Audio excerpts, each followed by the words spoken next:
Assalamualaikum warahmatullahi wabarakatuh. Alhamdulillahirrabbilalamin. Puji syukur kehadirat Allah Subhanahu wa Ta'ala yang telah memberikan rahmat serta hidayahnya sehingga kita dapat melakukan presentasi pada pagi hari ini.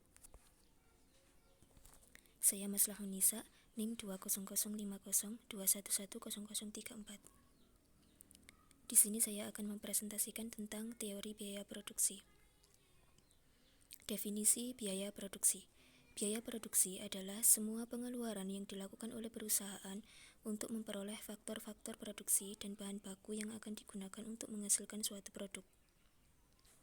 Biaya produksi yang dikeluarkan setiap perusahaan dapat dibedakan menjadi dua, yaitu biaya eksplisit dan biaya implisit. Biaya eksplisit adalah pengeluaran-pengeluaran perusahaan yang berupa pembayaran dengan uang tunai untuk mendapat faktor produksi yang diperlukan untuk melakukan kegiatan produksi. Kemudian biaya implisit. Biaya implisit adalah pengeluaran terhadap faktor produksi yang dimiliki perusahaan. Kemudian teori biaya produksi menurut jangka waktunya dibedakan menjadi dua, yaitu biaya produksi jangka pendek dan biaya produksi jangka panjang. Biaya produksi jangka pendek atau short run cost. Biaya produksi yang sifatnya tetap dan tidak ada biaya yang dapat diubah. Kemudian biaya produksi jangka panjang, long run cost, itu adalah biaya produksi yang sifatnya tidak tetap. Perusahaan dapat menambah atau merubah semua biaya produksi. Biaya produksi jangka pendek terdiri dari yang pertama adalah fixed cost atau FC. FC itu biaya yang tidak berubah seiring dengan perubahan jumlah outputnya. FC itu bisa diketahui ketika TC dikurangi dengan VC. Kemudian yang kedua variable cost atau VC, yaitu biaya yang berubah seiring dengan perubahan jumlah output. VC itu bisa diketahui ketika TC dikurangi dengan FC. Kemudian yang ketiga total cost atau TC. TC itu penjumlahan dari biaya tetap dan biaya variabel.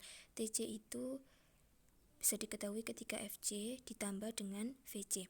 Kemudian yang keempat adalah marginal cost atau MC, yaitu tambahan biaya yang dikeluarkan setiap output yang dihasilkan. Kemudian yang kelima adalah average total cost atau ATC.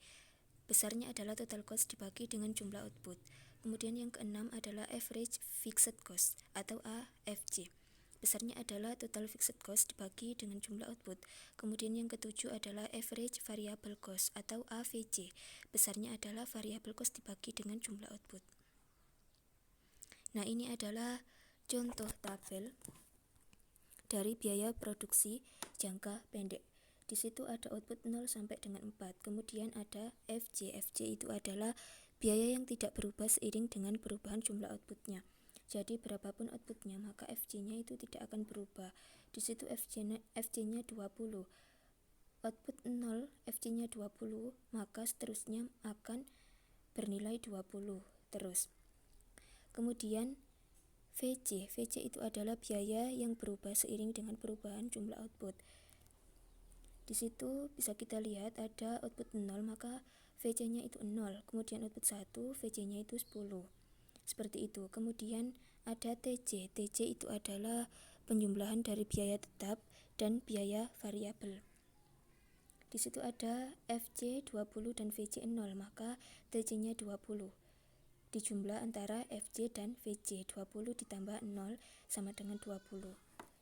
Itu akan menghasilkan TC seperti itu. Kemudian FC 20, VC-nya 10, maka TC-nya 30 dan seterusnya.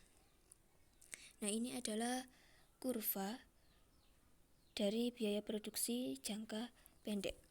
Di situ bisa kita lihat ada garis yang berwarna kuning, itu adalah FC. FC itu fixed cost, biaya yang tidak berubah seiring dengan perubahan jumlah outputnya. Artinya tetap. Di situ output 0 sampai dengan output 4, FC-nya itu tetap 20. Makanya kurvanya berbentuk datar seperti itu. Kemudian ada VC. VC variable cost, biaya yang berubah seiring dengan perubahan jumlah output. Jadi semakin besar jumlah outputnya, maka VC-nya juga akan semakin besar. Dan itu kurvanya, jika semakin tinggi nilai VC-nya, maka kurvanya akan naik seperti itu. Begitu pula dengan TC. TC garis yang berwarna merah itu, semakin tinggi nilai TC maka kurvanya akan naik seperti itu. Nah, kemudian ini adalah contoh tabel marginal cost. Di situ bisa kita lihat ada tabel MC. MC itu adalah selisih dari TC. Nah, di situ bisa kita lihat output 0 TC-nya 20, kemudian output 1 TC-nya 30. Nah, selisih dari 20 dan 30 itu adalah 10. Maka MC-nya itu adalah 10, seperti itu. Kemudian ada output 1 itu TC-nya 30 dan output 2 TC-nya 50. 30 dan 50 itu selisihnya 20, maka marginal cost-nya itu adalah 20, seperti itu. Nah, ini adalah kurva marginal cost. Kurva marginal cost ini bentuknya curam. Kurva marginal cost itu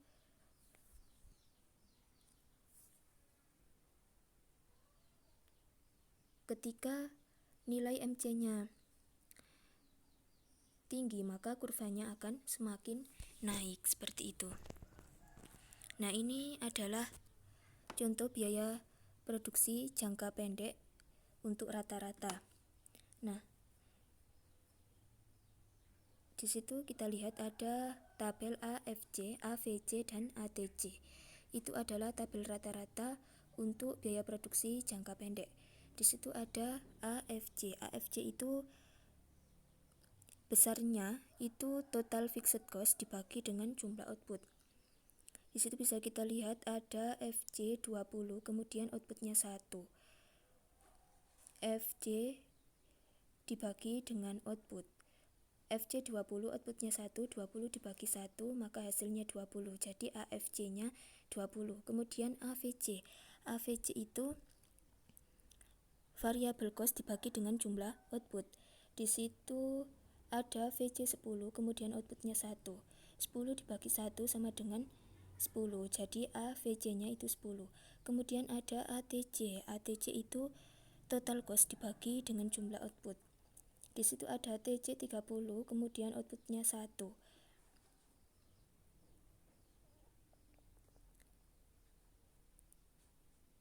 ATC itu TC dibagi dengan output. TC 30 dengan output 1, 30 dibagi 1 sama dengan 30. Nah, maka ATC-nya 30. Seperti itu. Nah, kemudian ini ada kurva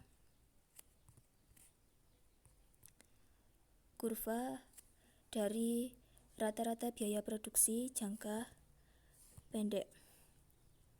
Kurva tersebut menunjukkan kurva AFC akan selalu menurun karena biaya tetap semakin tersebar dengan jumlah output yang semakin banyak. Kemudian kurva AVC akan naik seiring dengan jumlah output yang diproduksi. Seperti itu. Nah, ini adalah biaya produksi jangka panjang. Biaya produksi jangka panjang terdiri dari yang pertama adalah biaya rata-rata jangka panjang atau long run average cost atau LAC. LAC itu bisa diketahui ketika LTC dibagi dengan Q. Kemudian yang kedua, biaya marginal jangka panjang atau long run marginal cost atau LMC. LMC itu bisa diketahui ketika delta LTC dibagi dengan Q. Kemudian yang ketiga yaitu biaya total jangka panjang atau long run total cost atau LTC. Nah, LTC itu sama dengan LVC. Seperti itu.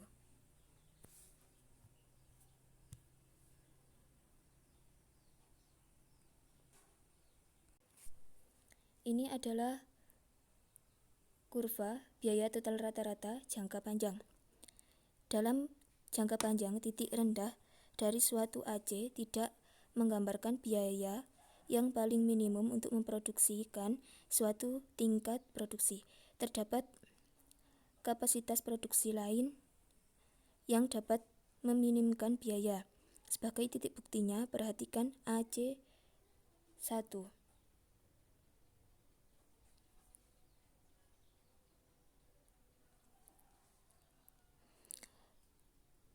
AC1 dan AC2. Coba perhatikan AC1 dan AC2. Titik A1 adalah titik terendah dari AC1. Dengan demikian, dalam jangka pendek, produksi sebesar QA dapat diproduksi dengan biaya yang lebih rendah dari titik manapun pada AC1. Tetapi dalam jangka panjang biaya itu belum merupakan biaya yang paling minimum, karena apabila kapasitas produk yang berikut digunakan atau AC2, produksi sebesar QA akan mengeluarkan biaya sebesar yang ditunjukkan oleh titik A pada AC2. Seperti itu. Nah, sekian presentasi dari saya, semoga bermanfaat. Kurang lebihnya saya mohon maaf yang sebesar-besarnya. Wassalamualaikum warahmatullahi wabarakatuh.